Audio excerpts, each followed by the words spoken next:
Hello everyone, and welcome to my Y and our American TV show official channel. I hope everyone is having a wonderful day. Before we begin, please hit the subscribe button and give this video a thumbs up. At Crimson Lights, Christine approaches Chance. He was shocked to receive her call, believing she was off living the rock star life. Christine claims she had to come back because Daniel is scared the police are trying to build a case against him. She wants to know if Daniel is going to be charged in Heather's murder. Chance wants to settle in before they get into it. Chris tells him how delighted she is that he's back on the force, but warns him not to say it to Nina, who's upset. Chance informs Christine that he doesn't know exactly where things stand for Daniel. Christine argues that he's innocent. Chance tells her the evidence is stacking up. Chris says, a little too conveniently, don't you think? Chance shrugs that it's up to the DA. Christine reminds him that Daniel is mourning right now and has to take care of his kid. I really hope you don't go after the wrong person. In their suite at the club, Lucy and Daniel laugh about her taking after her mother with her ability to squeeze a lot into one bag. Lucy dislikes that he's asking her to go away. Daniel doesn't want her to go. Lucy knows he thinks it's for the best and won't debate him on it anymore. Daniel feels sending her to hang out with her rock star grandfather needs to make him a cool dad. Lucy responds not really, but she'll miss him anyhow. She confides that she's terrified. Daniel knows. He'll miss her too, which is why he came up with an idea. Daniel hands Lucy a friendship bracelet kit. He reminds her that she made him a bracelet when they healed fences. It offered him comfort, and he can't tell her how much it meant to him. He wants her to have a bracelet when she's away to remind her how much he loves her. He'd have created it himself, but he didn't know how. Lucy would love to do it together. They start picking out colors to represent Daniel, Lucy, and Heather. Even if they look awkward together, they symbolize them. He giggles that their family's a touch strange anyway. Lucy thinks they're perfect. Phyllis discovers Billy in his office at Abbott Chancellor and is relieved he's there. She sits down on the sofa and complains. Billy asks about Daniel and Lucy. She updates him about her son sending Lucy on the tour. It's bad. It's terribly, extremely horrible. My son is being set up. The cops think he killed Heather. Billy's taken aback. Phyllis complains that her kid is being framed, and Chance is following that trail like an obedient puppy. He is completely blind. She thinks the person who is actually accountable is Sharon. Sharon is framing my son for murder. Billy tells Phyllis that it sounds absurd to assume Sharon murdered Heather and is framing up Daniel. Phyllis says that's what she's depending on everyone thinking. She was attacking Heather before she died. There were problems with her bipolar medicines too. Maybe they made her do something crazy. Now, she's attempting to pin it on Daniel. She's always hated him for Cassie's death, and this is the ultimate vengeance. Billy tells Phyllis she's grasping. Phyllis swears she's not. It's so evident to her what Sharon has done.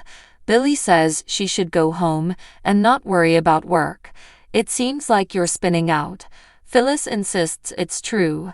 Billy tells her this isn't benefiting her. Phyllis wonders if she's spinning off like he says. She needs something to ground her. Hire me back. She wants him to hire Daniel too.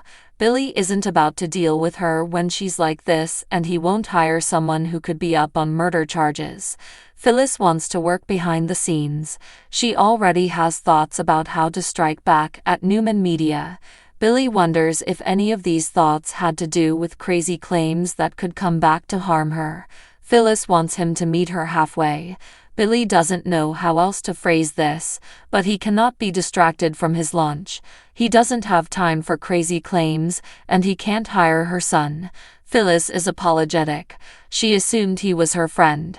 Billy advises her to take some time at home for the betterment of her family. He has to depart. He will chat to Jill about the problem and convince her he can get things back on track. I'm not going to lose this company because of you or anyone else. At the Abbott residence, Kyle finds Jack pacing in the living room. He asks, "Dad, you okay?" Scoffs that it nearly sounds like he wants to know. He thought he didn't care about them. "Are you really upset about what's happened between your mother and me?" It was disturbing to witness them fight like way. He didn't grasp the extent that things had deteriorated. He confides that he faced his mother yesterday to discover if she was actually a monster. Unsurprisingly, she didn't admit to anything, but she did claim when she returned back to town, she wanted it all. Jack nods. It's what everyone warned them about. Kyle says, "Did she ever really love us?" Jack doesn't know. Kyle questions how things came to this point. Jack believes it all comes down to one thing. Nikki and Victor enter the club dining room and pass past Diane, who approaches their table as they get seated. They want her to go away, but Diane thinks they'll be delighted about what she has to say. "Jack and I split up. Our marriage is over." Nikki's not surprised or sad about it. Diane asks her to gloat. Nikki just might. She asks what made Jack come to his senses. "What did you do?" Diane alleges Jack accused her of being a gold-digging narcissist. He threw her out of the house. Victor asks why she's informing them. Is there something she wants? Diane wants to get ahead of the defamation that's coming. This was all Jack's fault. Nikki laughs. She doubts that. Diane claims that she was committed to her marriage. Nikki says now that Jack is done with her, they can go back to shunning her. Victor asks Diane what motive she has to stay in Genoa City. Diane snaps, "I have plenty of reasons." Diane is sure Victor understands how unreasonable Jack is. He destroyed their family. Nikki snaps, "Oh, come on." Victor tells her to go on. Diane says Kyle undermined her. Victor recognizes the value of having your children's loyalty. Nikki warns her not to compare their families. Diane's argument is that Kyle treated her poorly, and she held him to account. She knows if Victor was in her situation, he'd have done the same thing. Victor growls at her for coming to their table and yelling and asks what she wants to do. Diane wants to make her family feel her pain for themselves. At the Abbott mansion, Jack laments to his son that Diane wouldn't take any of the blame for turning him against them. Kyle complains, "You make it sound like I turned to the dark side." Jack states, "You stole from the family company, Kyle. You don't think that's a step too far?" Kyle denies stealing anything. Jack can't have this conversation. He's fatigued and feels like a failure. "I have failed this family in every way. This is not what I wanted and especially not what my father wanted." Kyle questions what he has to do with this. Jack says Victor made a jab the other day, asking what his father would make of him now. This is all because he couldn't recognize Diane for what she is, and put her about Kyle. It pushed him away. He loved her, but he failed Kyle, and that's worse than losing Diane. In their suite, Lucy asks Daniel if he's worried. He says no. He didn't do anything wrong, and he's confident Chance would see that. He also has Christine on his side if it comes to that. He tells his daughter it's okay to be terrified. Daniel asks her to pledge she won't spend all of her time thinking about him. Lucy makes a face. "We just lost Mom. It feels like we should be together, not apart. Everything's hard enough as it is." Daniel assures this will work out and they'll be back together shortly. Then nothing will keep them apart ever again. Billy sees Jack in society and offers to join him for breakfast. Jack asks how Phyllis is doing over at Abbott Chancellor. He's sure the news about Heather was a shock. Billy thinks she's having a terrible time of it.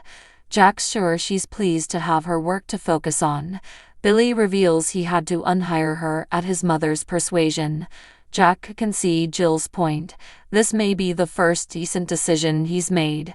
Billy threatens he'll walk out if this turns into a dump on Billy session. In the club dining room, Diane informs Victor if he wants to see Jack pay, she's providing him the opportunity.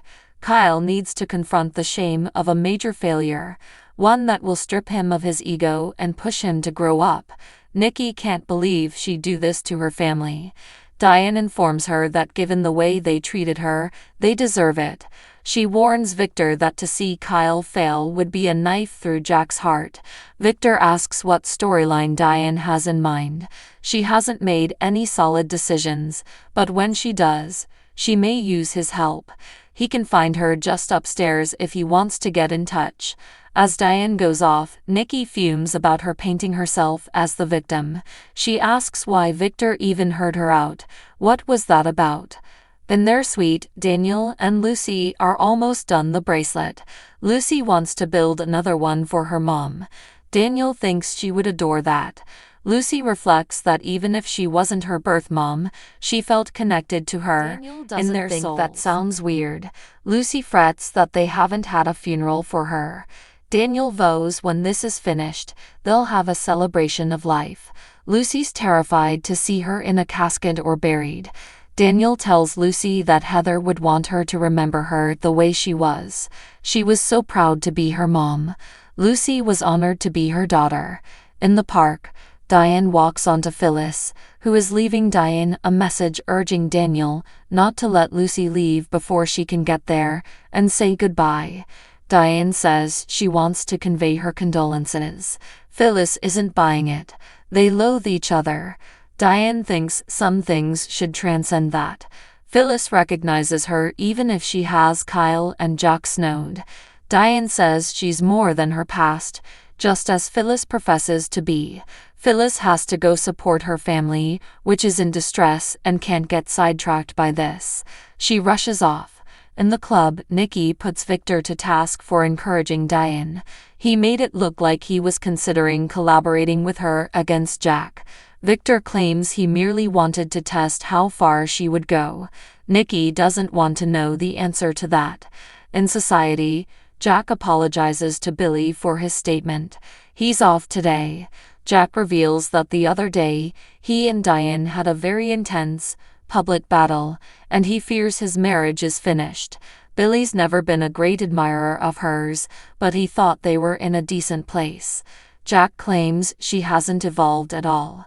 She ultimately revealed she came back to seek a place at Abbotts. She's power-hungry. Billy wonders whether he truly thinks it's that simple. Jack's scared so. Billy's sorry. Jack feels there might be some hope in all of this. For the first time in months, he sensed a thaw between him and Kyle. Is it possible the only way to heal his rift with Kyle was to lose Diane? Phyllis meets Lucy and Daniel in the lobby of the club to say farewell to her grandchild. She wants her to have a fantastic time with her grandpa. They hug, and then Lucy hugs Daniel.